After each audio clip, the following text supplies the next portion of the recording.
Good morning, dear students. Today we are going to discuss about chapter 4 under unit 2.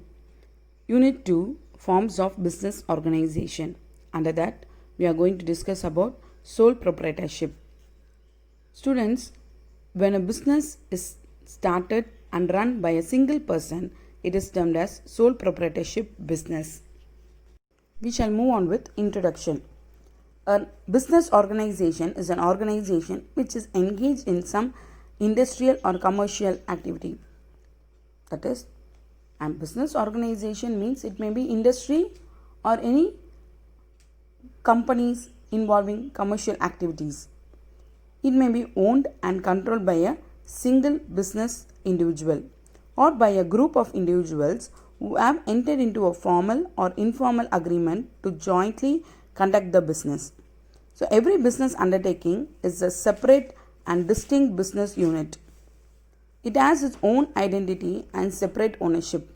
Already, as you know about business, here Wheeler is defining the business. According to Wheeler, a business undertaking is a concern, company or enterprise which buys and sells, is owned by one person or a group of persons, and is managed under a specific set of operating policy. That means a business means an concern in sense like a institution or a company or an organization or an enterprise which buys and sells. What they do normally, businessmen, they buy and sell, and also is owned by one person or a group of persons. Any single person can own the business organization, or two or more persons can jointly own the business organization, and is managed under specific set of operating policy. According to certain rules and regulations, the business organizations are managed. So all business undertakings are directly or indirectly engaged only with the transfer of goods and services. They deal with goods and services on regular basis. Their motive is only to earn profit. Now we'll move on with forms of business organization. Forms means types of business organization. There are two types of business organization, that is non-corporate enterprise and corporate enterprise. Non-corporate enterprise, there are three business types. That is sole trading concern, partnership firms, joint into family business. Under corporate enterprise, there are three.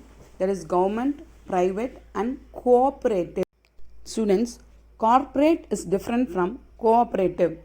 So under corporate enterprises, there are three as we saw, and under the first one, government, there are two types of business organization, that is public undertakings, public utilities.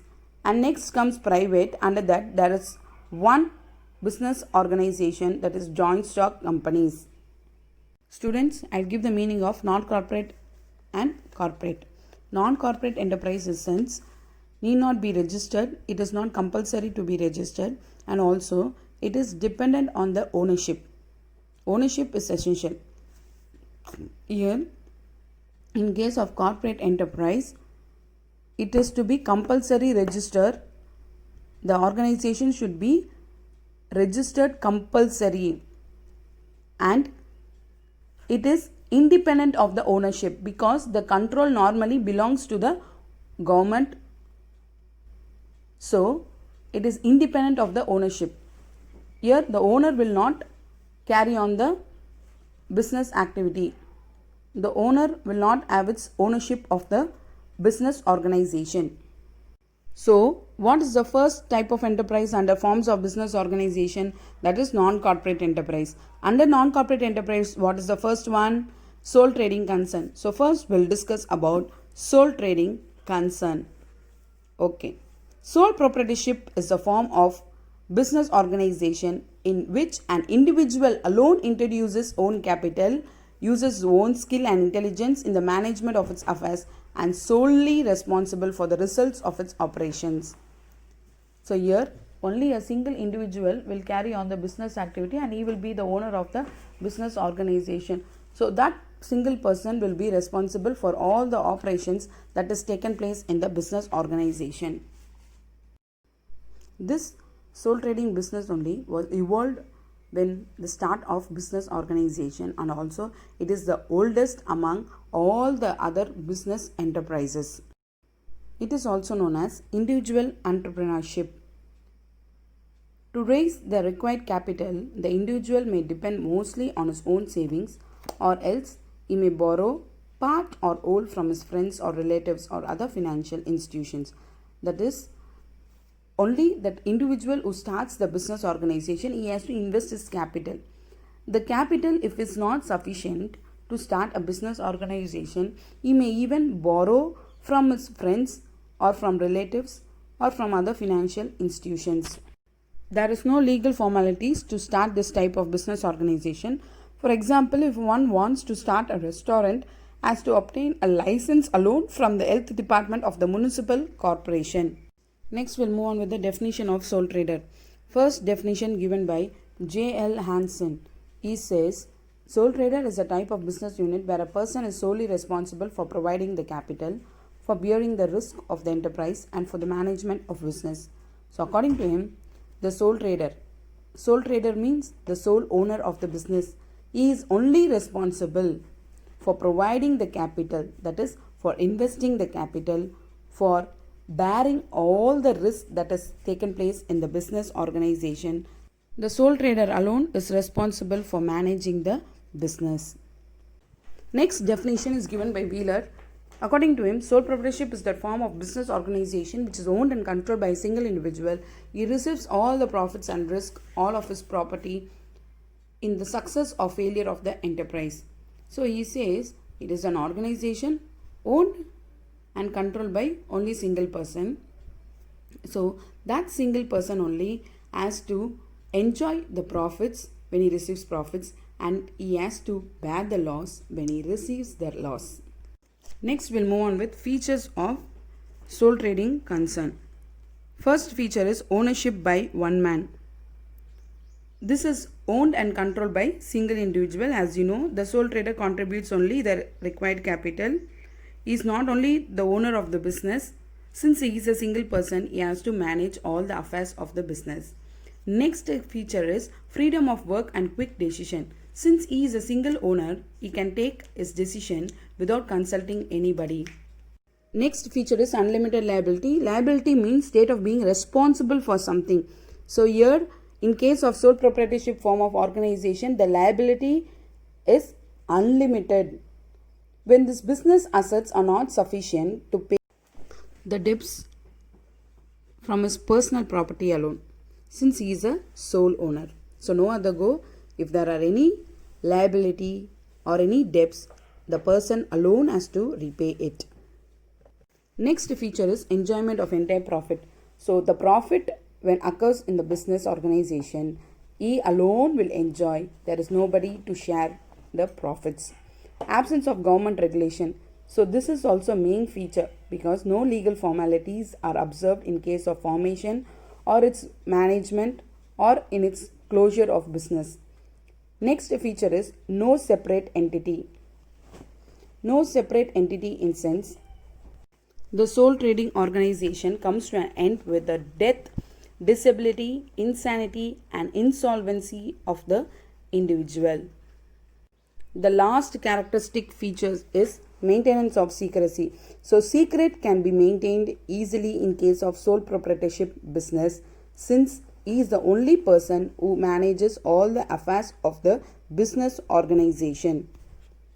Next, we'll move on with advantages of sole proprietorship business.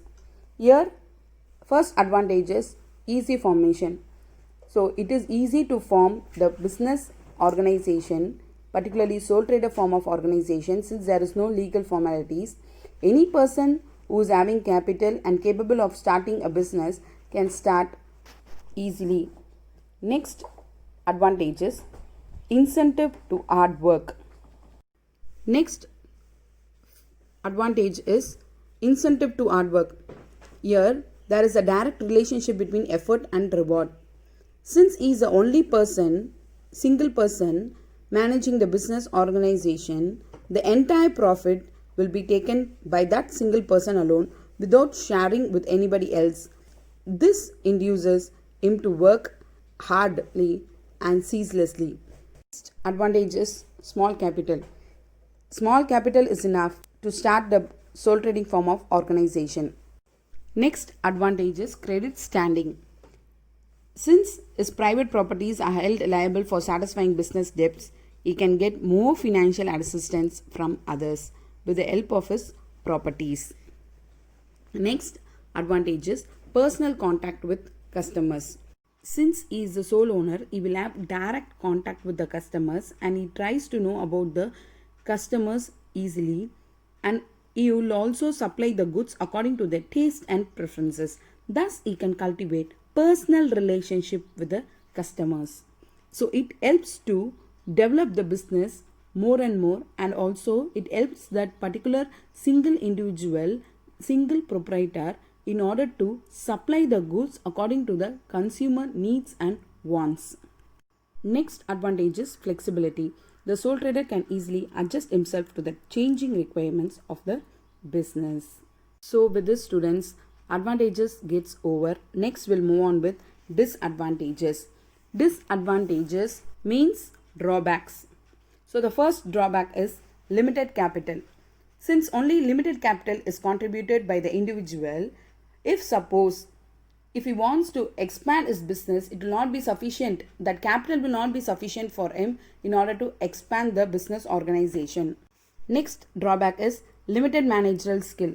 Since he is the only person who has to manage the activities on the affairs of the business, this single person's intelligence and experience may not help him beyond a certain stage. Since he has to focus on each and every activity, his managerial ability is bound to be limited. Limited in sense he cannot concentrate much. Next disadvantage is unlimited liability. As we saw in the feature unlimited liability, this is a disadvantage since if he is not able to repay the debts, his personal property can be taken or can be used for paying the debts of that particular single businessman. Next disadvantage is lack of specialization. Since the business unit is small and the financial resources also used is very limited, experts in different fields cannot be employed to secure maximum advantages. The last disadvantage is hasty decisions. So hasty decisions means the decisions taken by the single person can sometimes not be applicable for the development of the business organization, and also it may be a wrong decision sometimes in order he does not have anyone to consult with. Students, with this we come to the end of chapter 4 under unit 2, forms of business organization. So there are different forms of business organization, and in this chapter we saw about sole trading form of business organization. We saw introduction, then sole trader, definition, then characteristics. At last we discussed about advantages and disadvantages. I think so you all have understood clearly about sole trading form of organization. Thank you, students. Tomorrow we'll discuss about the next chapter.